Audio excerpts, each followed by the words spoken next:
వందే శంభుముమాపతిం సురగురుం వందే జగత్కారణం వందే పన్నగభూషణం మృగధరం వందే పశూనాం పతిం వందే సూర్యశశాంకవక్నినయనం వందే ముకుందప్రియం వందే భక్తజనాశ్రయం చ వరదం వందే శివం శంకరం.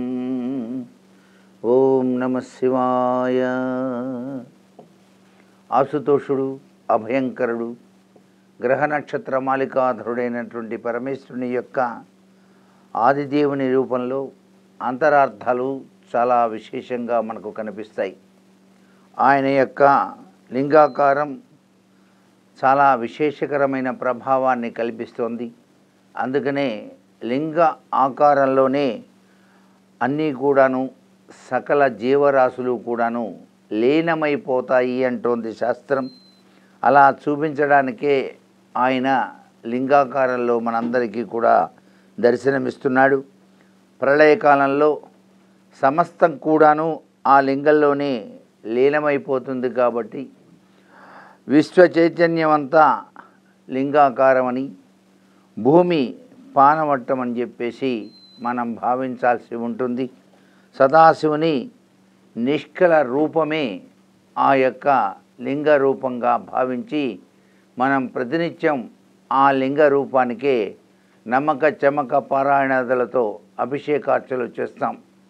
నమస్తేస్తు భగవన్ విశ్వేశ్వరాయ మహాదేవాయ త్ర్యంబకాయ త్రిపురాంతకాయ కాలాగ్నిరుద్రాయ నీలకంఠాయ మృత్యుంజయాయ నమశివాయ హర హర హర హర మహాదేవ అంటూ ఆ స్వామివారిని ఏకాదశ ద్రవ్యాలతో చక్కగా త్రికరణ శుద్ధితో అభిషేకం చేసేటువంటి విధి విధానం మన భారతీయ సంస్కృతిలో ప్రతి చోట కూడా కనిపిస్తూనే ఉంటుంది.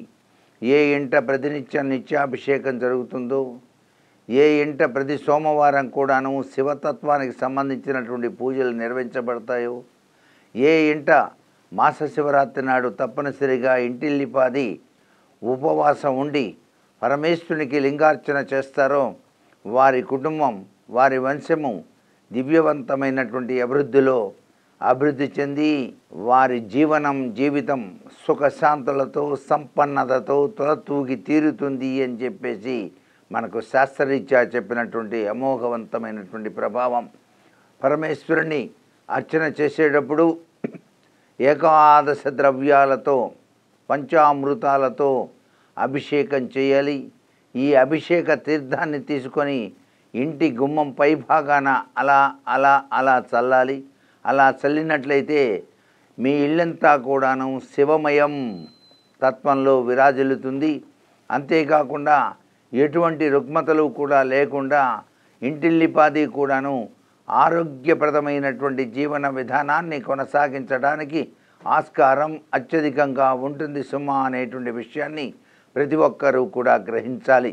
అందుకనే శివ అనే 2 అక్షరాలచే చెప్పబడే పరతత్వం సమస్త జగదాధారం, నిరంజనం, నిరాభాసం అని చెప్పేసి మనకు శాస్త్రాలు తెలియజేస్తున్నాయి. ఆ పరమశివుని యొక్క అంతరార్థ లక్షణాన్ని ప్రతి ఒక్కరూ కూడా గమనించి హాయిగా చక్కగా జీవితాన్ని కొనసాగించుకున్నట్లయితే ఈ మానవ జీవితం సస్యశ్యామలమై విరాజిల్లుతుంది అని చెప్పేసి చెప్పడంలో ఏమాత్రం సందేహం లేదు. ప్రతినిత్యం ప్రతివారు కూడాను సాయం సంధ్యా సమయంలో దారిద్ర్య దహన స్థుతిని చదువుకోవాలి. అలా ఎవరైతే చదువుకుంటారో వారి ఇంట దారిద్ర్యం అనేటువంటిది ఉండదు. విశ్వేశ్వరాయ నరకాన్నవతారణాయ కర్ణామృతాయ శశేఖర ధారణాయ కర్పూర కాంతి ధవళాయ దారిద్ర్య దుఃఖ దహనాయ నమశివాయ అంటూ ఆ పరమేశ్వరుణ్ణి మనం నిత్యం స్మరించి తరించి ఈ జీవితాన్ని సార్థకతం చేసుకుందామా? మరి సర్వే జనా సుఖినో భవంతు.